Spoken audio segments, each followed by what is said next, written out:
now. Let's also look at other areas that are really important. We do have Mr. Linturi and Mr. Chilcher and Mr. Chilagui, who are also going to work together in those 4 areas. Number one, when we're looking at energy, we're talking about the cost of fuel and the cost of energy in this country. If indeed they're going to do something, then this particular CS in that docket has to be very, very pragmatic in the decisions they're going to make. They're coming in when fuel subsidies are going to run out at the end of next month. They're coming in when KPLC is again back to the 15% that was expunged by former President Uhuru Muigai Kenyatta. So they're going to be very integral then in informing Ruto on exactly what he has to do. Then lastly, Treasury. And I'm talking about trade, sorry. This Hustlers Fund, the 50 billion shillings that we do expect that Ruto is going to push into the economy, it is going to be integral for that CS to put in proper policies to make sure that indeed that 50 billion that Ruto ran through his campaign is going to be effected. If not, these 4 CSs hold the key to the success or failure, indeed thereof, of Ruto's government. What we do know, the House never says no. You might have questions on the integrity of the CSs that have been fronted. But what we do know, in the next 2 to 3 weeks, they will be officially sworn in office after the National House passes those names. As they say, kazi kwao. This is Look at Business. My name is Simba Kiage. Join us online at Lookuptv across all your social media platforms. I am at Kiage Simba. Let's get started.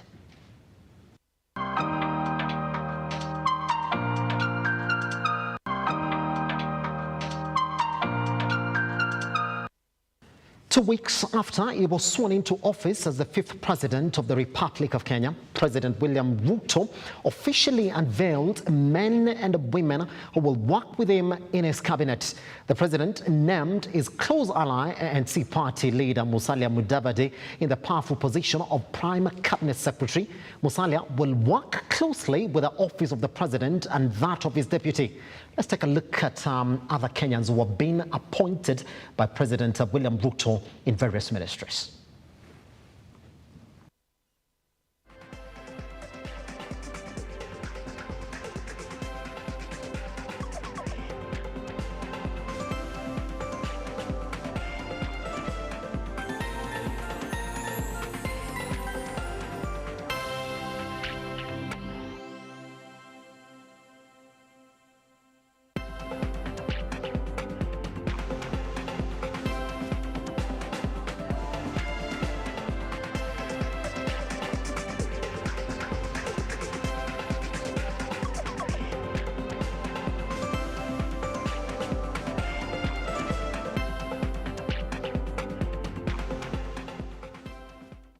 Nandi residents say they are not satisfied with the President William Ruto's cabinet after they missed a representative from the county. Now here are their reactions after President announced the cabinet. Kwa hiyo cabinet yenye Ruto our president ametoa, hakuna shida ni penye hatujaona vijana wakikuwa represented in that cabinet. Alisema ni government ya kila mtu, lakini why vijana hawajapewa hiyo position ya kurepresent? Because we are supposed to be represented in that government. Upande wangu mimi sijaridhika kwa mateuzi hayo, kwa sababu cabinet secretaries ambao wamechaguliwa kama hapa Nandi hatujapata hata mmoja ambaye angeweza tusaidia. Lakini kwa maoni yangu sisi watu wa Nandi hatujapata ministry yeyote. Ningeomba president hata sisi atuangalie, sababu sisi wote tuliwapigia kura na ninaona kila mahali kama Bomet wamepata, Tuken wamepata, Mazaya wamepata. Naomba sana president atuangalie kwa mara kwetu wamepata. President utusaidie, utuchagulie hata sisi ministry moja yenye tutajifunia. Nimefurahia kila ametoa, lakini toa hatujapata cabinet kutoka Nandi County, na sisi tutitokeza kwa wingi kupiga kura. Tungefurahia hata kama tungeona cabinet moja mwenye angetoka Nandi County. Sijafurahia vile Ruto ametoa cabinet yake. Nimeona hapo ametufinya sana kama Wanandi. Ruto juzi akitafuta kiti alikuja kwetu kuomba mpaka Wanandi wetu wakubwa akapea mate ya kuongoza nchi. Sasa hatujapata hata cabinet. As the order by President William Ruto to move the dry port from Naivasha to Mombasa takes effect, questions are rising on the fate of SGR. Kenya Ports Authority followed the president's decree by removing the requirement for all traders to move the goods via SGR. With SGR debt repayment accounting for the biggest part of Kenya's external loan repayments, what does this mean for SGR? Edwin John Mukora investigates. In July, Kenya paid the 2 installments that were due for the loan that China gave Kenya for the construction of the SGR. Kenya's forex reserves took a huge debt after the payment of the 30 billion shillings. The loans for the SGR were procured from China Exim Bank for the construction of the 2 phases of the SGR. The 2 loans for the Mombasa-Nairobi phase of the SGR, which stood at 188.6 billion shillings and 235.8 billion respectively, was signed in May 2014 and had a grace period of 7 and 5 years respectively. The third tranche of the loan for the Nairobi-Naivasha section of the 1.5 billion shillings of the 176.8 billion shillings had a grace period of 5 years and was signed in December 2015. With all this money to be paid unconditionally to China, will the country struggle under the new arrangement? Always solve an economic problem using an economic solution. Never use a political solution to an economic problem. And that's what I'm saying now. If you look at what KP has done, they've actually now allowed economics to do its thing. In the sense that now you can use any port. You can use Naivasha, you can use Nairobi, you can use Mombasa, or any other port of call that you prefer. But what needs to happen, the SGR needs to review its rates such that they are competitive. So people use SGR out of competitiveness and not out of anything else. And that can be done. So that you make small margins but do large volumes. So to me, I don't see SGR being less viable than it was. I think now all we need to do is to exploit its full potential from an economics perspective. During Uhuru Kenyatta's government, when the order to transport goods from Mombasa to Naivasha solely through the SGR was put in place, traders complained of being denied the opportunities to choose viable modes of transport and accused the government of capitalism. Economic analysts now say Ruto's government has to find a way to make SGR attractive and competitive to traders without forcing them to onboard. Number one, even if you are to use that as a strategy, it's not sustainable.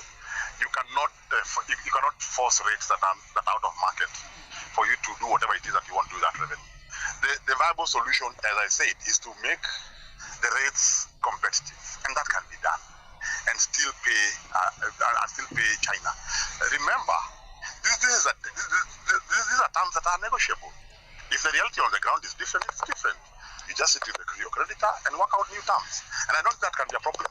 But the idea of forcing income to pay a loan that the project cannot pay from a viability perspective, then it's not sustainable. So the only way is the way it's going, whereby we liberalize it, we allow market forces, but more importantly, we try and define the rate so that people prefer to use it than using road.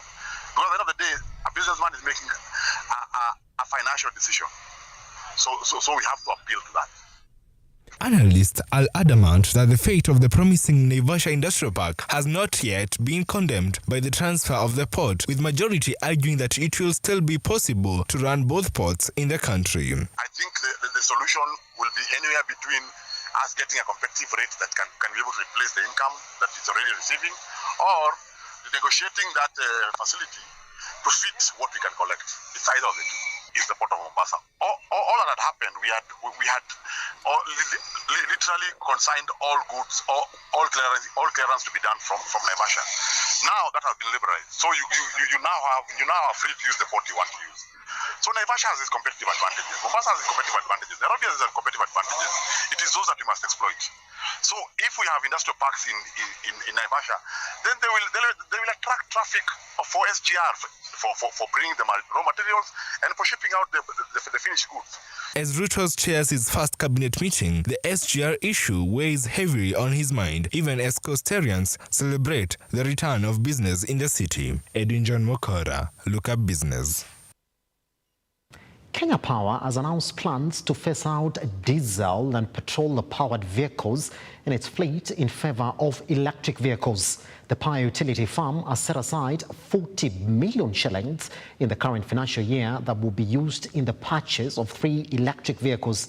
Kenya Power Acting Managing Director Geoffrey Mully announced that the company will, in the medium term, purchase 50 long-range electric bikes as part of its long-term plans to completely phase out fuel-powered motorbikes within its fleet. Kenya Power recently finished piloting 13 electric bikes in partnership with the UNEP that were being used by meter readers and revenue collection teams. The main challenges, the utility said, have been the unreliability of battery storage and lack of after-sales services from assembling companies.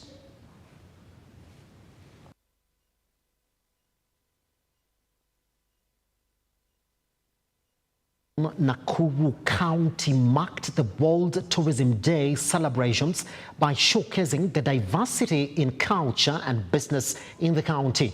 Tourism stakeholders called upon Nakuru residents to embrace domestic tourism in the county or in the country at a time when the sector is recovering from the effects of the COVID-19 pandemic that almost floored the lucrative foreign exchange honor. So you can leave us with your contacts, then they can follow you. Siku ya leo sisi tumekuja kuwakilisha chakula cha Kikuyu. Kuna organization tuko nayo ya kufunza county hata county zingine kukula vizuri. It's made of gram flour. This is also made of gram flour. This is made of gram flour. We are showcasing the Indian culture in Kenya today.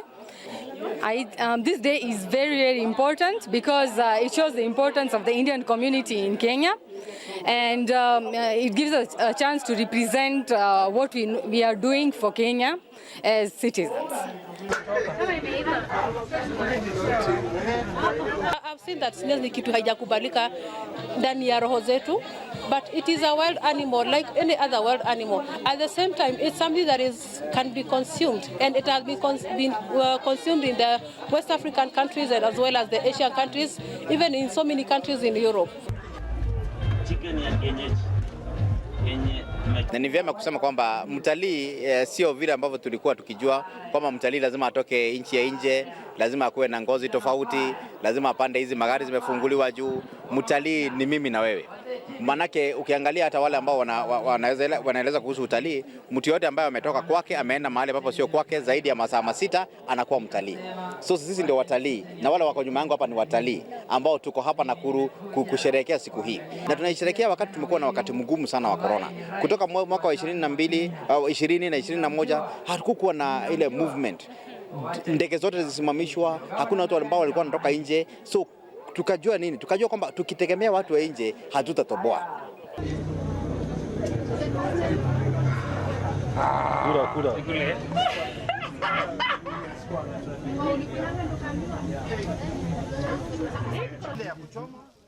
With debate ranging from the pronouncement by Deputy President Rigathi Gachagua that farming will be allowed in forests under the Shamba system as a means to solve food shortage in the country, farmers neighboring Gathiuru Forest, located on the edge of Mount Kenya, led by their chair, Kariuki Mugo, have lauded this move, saying they will embrace the changes and are there to strictly lay down regulations to preserve the forest. Already, the pronouncement by the Deputy President has received widespread condemnation from conservationists and other stakeholders who feel this move will open avenues for the destruction of forest cover.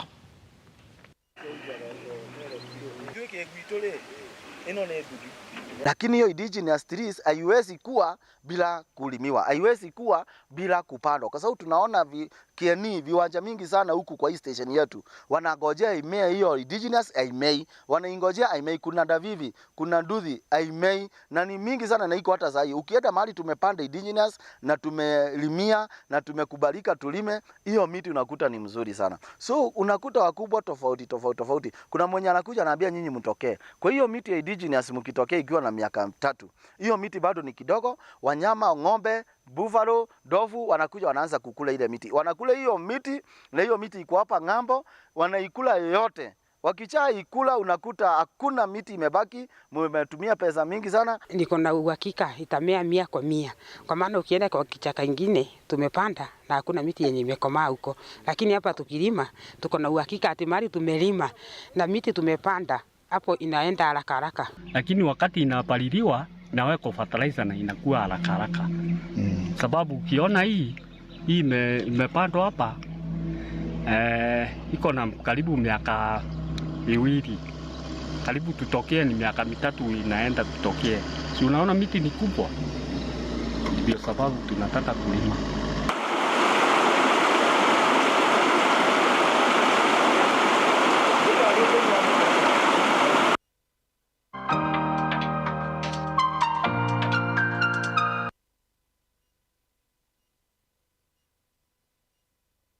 Fantastic. On that note, let's take a look at exactly how the markets ended trading yesterday. We're looking at exactly what the bigger movements were. Let's then take our eyes to what were the biggest gainers yesterday.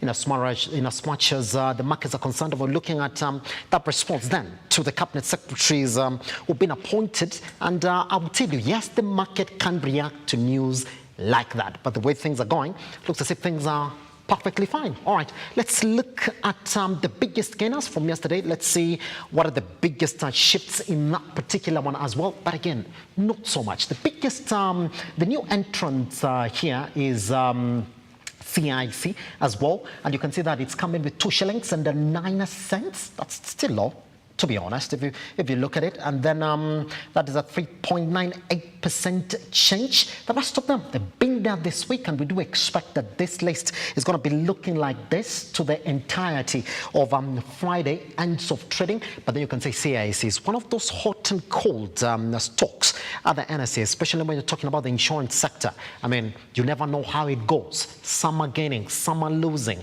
And we did see how Britain rallied last year on the NSE just based on the equities market. Again, they're not there so much this year. So not so much of a gauge really when talking about the insurance sector. You will see them come, you see them disappear in the country. Good. Let's then move on to the next one, which is the biggest losers in as far as yesterday's trading is concerned. And yes, by the way, NCBA. Here's the thing, and I talked about it yesterday, and I will talk about it today. You see, it's 30 shillings right now.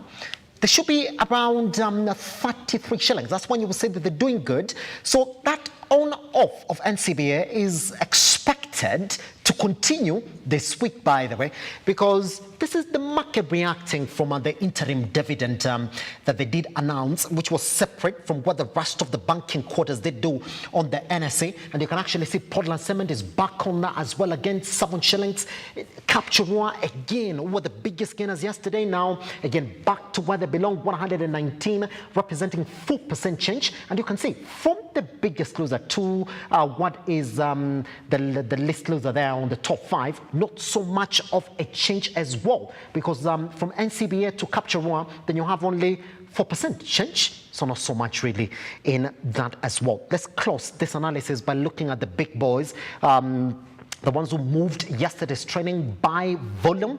All right, let's see whether Safaricom is back on it again, because we don't know. By the way, NCBA, Safaricom and KCB, they have a big announcement today, and it will be interesting to see how the markets are going to react tomorrow. We do know they have to. All right, let's look at what are the biggest movers yesterday. Safaricom, 4 million. I told you, markets dying down now, back to basics, I would say. KCB, 1.3 million.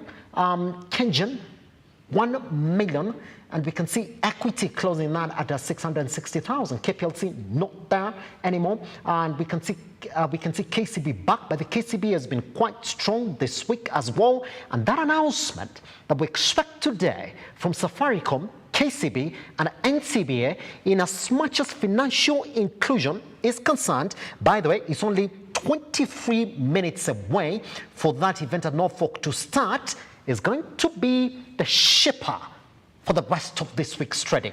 So we're waiting to see how the markets react tomorrow and Friday to whatever announcement it is that they're going to make today. Now, today, we look at the state of the economy. Most importantly, how the bond market has been doing. We do know that the local investors have been pushing CBK to review the rates of the bond market, because now we do know they're stuck at, if you look at the 15, 10 and 20-year bonds in the country, they're stuck at 13.8%, 13.5%, shy of 14%. They've been calling for 14%, and the reason is why majority of international lenders as well, they have been pumping up those interest rates, save for what is happening in the UK government right now, where Kwasi is saying, well, we don't need it.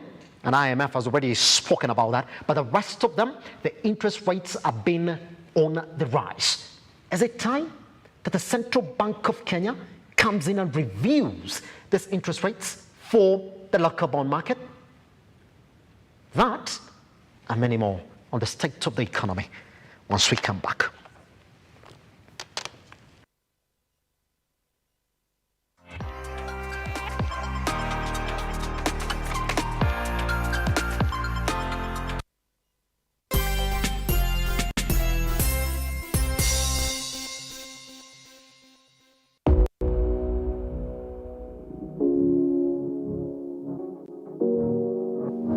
After a year packed with top-level events in various clubs, we are back to where it all began. The Corporate Masters Golf Series is back at Royal Nairobi Golf Club.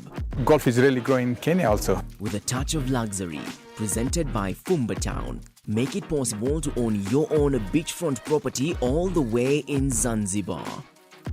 Accuracy on every shot you take, made possible by Innovus Group, the leaders in business and financial advisory, assurance and business technology advisory. On October 1st, you can soar with the Eagles, courtesy of Angela Aviatrix Charters. Come, hit the reset